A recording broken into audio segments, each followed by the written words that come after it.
Hello dear students, you are welcome to my channel Education Simplified by OCDC. This is Vinod Kumar Garg, and in this video you will learn about peripheral nervous system.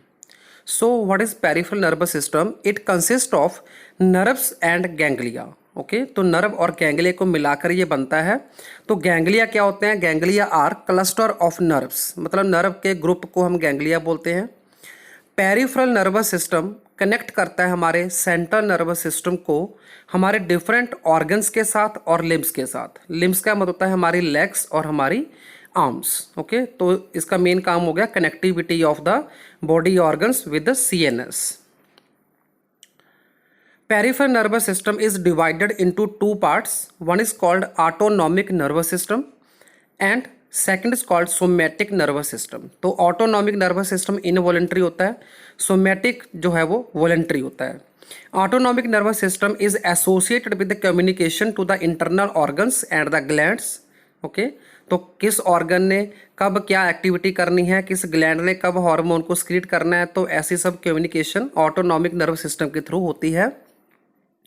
Somatic nervous system communicate करता है with sensory organs and voluntary muscles. Voluntary muscles मतलब जो हमारी will के under होती हैं, हमारी will के अकॉर्डिंगली काम करती हैं। तो ये होता है सोमैटिक। बेसिकली जो सोमा जो वर्ड है that stand for body. Okay तो बॉडी सेल्स को हम सोमैटिक सेल्स बोलते हैं, और जो सेल रिप्रोडक्शन में रोल प्ले करते हैं उसको हम सेक्स सेल्स बोलते हैं। Autonomic nervous system is further divided into parasympathetic nervous system and sympathetic nervous system।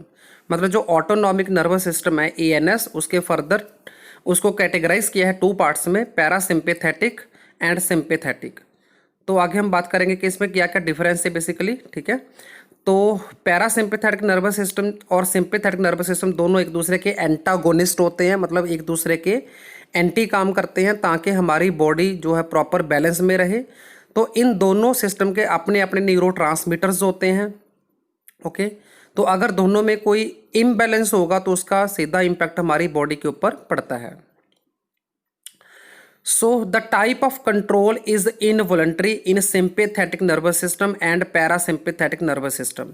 मतलब जो sympathetic और parasympathetic यूनिट्स हैं हमारे ऑटोनॉमिक नर्व सिस्टम की, दोनों का ही जो कंट्रोल है वो इनवॉलंटरी है, मतलब हमारी विल के अंडर नहीं होता, हमारे कंट्रोल में नहीं होता। Okay there are two neurons per message in the sympathetic nervous system. Sympathetic nervous system में एक मैसेज के दो न्यूरॉन होते हैं।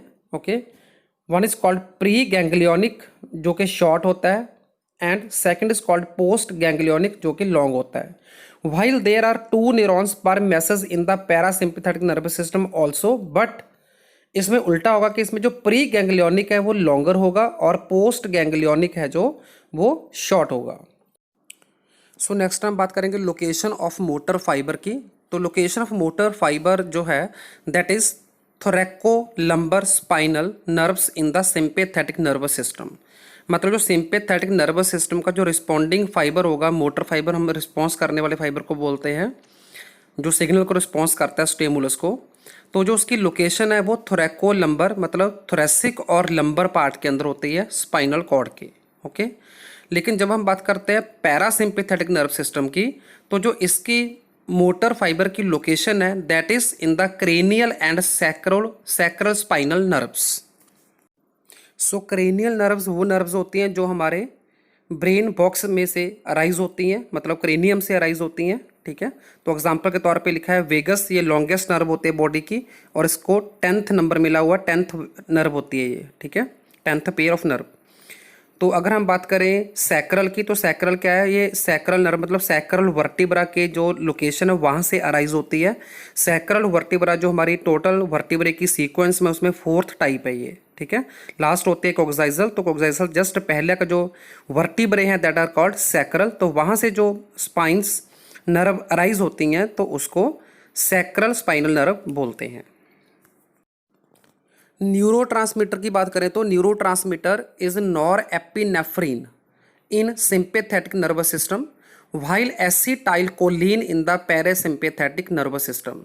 तो न्यूरोट्रांसमीटर क्या होते हैं? केमिकल सब्सटेंसेस हैं जो इम्पल्स को ट्रांसमिट करते हैं, मतलब इन्फॉर्मेशन को केमिकल की फॉर्म में एक न्यूरॉन से दूसरे न्यूरॉन को पास करते हैं, तो उसको न्यूरोट्रांसमीटर बोलते हैं। तो जो सिंपैथेटिक नर्वस सिस्टम है उसका न्यूरोट्रांसमीटर नॉर एपिनेफ्रिन है, और पैरासिम्पैथेटिक का जो न्यूरोट्रांसमीटर है वो एसिटाइल कोलिन है। Effector for both sympathetic nervous system and parasympathetic nervous system are smooth and cardiac muscles and glands. मतलब जो न्यूरोट्रांसमीटर सिंपैथेटिक के हैं और पैरासिम्पैथेटिक है, दोनों ने काम किसके ऊपर करना है, स्मूथ मसल्स के ऊपर, और कार्डियक मतलब हार्ट की मसल्स के ऊपर, और फाइनली करना है ग्लैंड्स के ऊपर। ठीक है, तो मतलब लोकेशन सेम है, यहाँ पे इन्होंने काम करना है। सो नेक्स्ट हम बात करें एंटेरिक नर्वस सिस्टम, जिसको हम सेकंड ब्रेन बोलते हैं ह्यूमन का। एंटेरिक जो शब्द है इसका मीनिंग होता है intestine.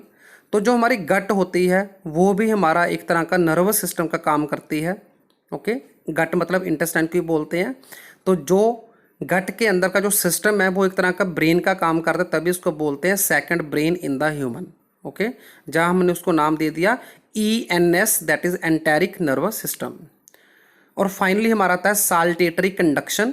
During the nerve impulse transmission the nerve impulse jumps over the nodes of Ranvier. तो जब हमने न्यूरॉन का स्ट्रक्चर किया था तब मैंने बताया था कि यहाँ जहाँ पे माइलिन शीथ नहीं होती तो उस पॉइंट को हमने नोड ऑफ रेनिवियर बोला था। वहाँ पे जो इन्फॉर्मेशन जो पास होती है इम्पल्स की फॉर्म में वो फास्ट हो जाती है। Okay, this mode of nerve impulse transmission is known as saltatory conduction. This is fast mode of nerve impulse transmission.